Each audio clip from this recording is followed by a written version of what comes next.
So এই ভিডিওতে আমরা যা ফাংশনের কন্ডিশনাল রিটার্ন নিয়ে আমরা আলোচনা করব। সো আমরা অ্যাজ ইউজুয়াল এই ফাইলেই চলে আসছি অ্যান্ড আমরা ফাংশন লিখি আমরা অড নাম্বার নামক একটা ফাংশনের নাম লিখি অ্যান্ড আমরা একটা প্যারেনথেসিস দিয়ে কার্লি ব্র্যাকেট দিলাম আর কি। সো আমাদের একটা বিষয় মাথায় রাখতে হবে যে হচ্ছে এই যে আমরা অড নাম্বার ফাংশন লিখলাম আর কি ফাংশনের নাম, এবং এখানে প্যারামিটার বসবে। এখানে প্যারামিটার হিসেবে কিন্তু একাধিক প্যারামিটার বসতে পারে আর কি, রাইট? সো এটা হচ্ছে আপনি যে কয়টা আর কি দিতে চান আর কি। ওকে, সো আমরা এইখানে যেহেতু এটা হচ্ছে আমরা কন্ডিশনাল, যেহেতু কন্ডিশন বলতে হচ্ছে যদি কিন্তু বিষয় চলে আসে, সো ইফ দিলাম।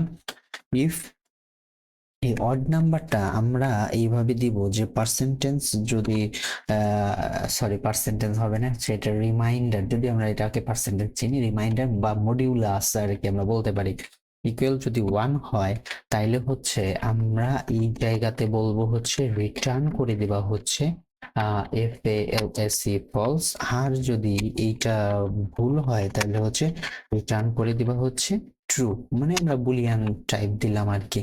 এন্ড আমরা এই জায়গাতে হচ্ছে কনসোল লগ অড নাম্বারটাকে আমরা ধরেন হচ্ছে 6 দিলাম, 6 হিসেবে কল করলাম আর কি।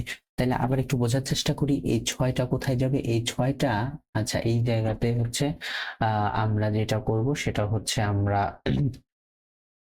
নাম দিব, এন্ড এই নামটা আমরা হচ্ছে এই জায়গাতে দিব। আমি প্রথমে একটু ভুল লিখছিলাম আর কি। এই প্যারামিটার, এই আর্গুমেন্টটা প্যারামিটার হিসেবে যাবে, এন্ড প্যারামিটার হিসেবে এই জায়গাতে আমরা হচ্ছে এই কন্ডিশনটা বসাইতে পারবো আর কি, রাইট? এই 6টা তাইলে এই জায়গায় গেল। এখন এই জায়গা থেকে এই জায়গাতে কন্ডিশন হবে আর কি। 6 2 দ্বারা নিঃশেষে বিভাজ্য করলে কি মানে 1 হয় কিনা, ভাগশেষ কি 1 থাকে কিনা, যদি থাকে যদি 1 থাকে তাহলে ফলস রিটার্ন করবে, আর যদি 1 না থাকে তাহলে ট্রু রিটার্ন করবে আর কি। আচ্ছা, সো আমরা দেখেন ট্রু রিটার্ন করলো, কারণ 6 কে 2 দ্বারা ভাগ করলে ভাগশেষ 0 হয়, 1 থাকে না আর কি।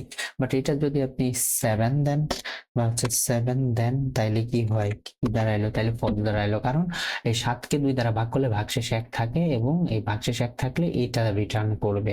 কিন্তু 6 দিলে এই জায়গাতে যদি এটা মিথ্যা হয় তখন আর এই কার্লি ব্র্যাকেটের মধ্যে না গিয়ে এর বাইরে চলে আসবে, এবং বাইরে যদি ইলস থাকে এবং এই বাইরে যদি কোনো কন্ডিশন না থাকে, ইলসে তো কোনো কন্ডিশন নাই, এই জন্য ইলসের এটাই এক্সিকিউট হয়েছে আর কি। সো আই হোপ আমরা এই কন্ডিশনাল রিটার্ন যেটা সেটা বুঝতে পারছি। So that's it from this video.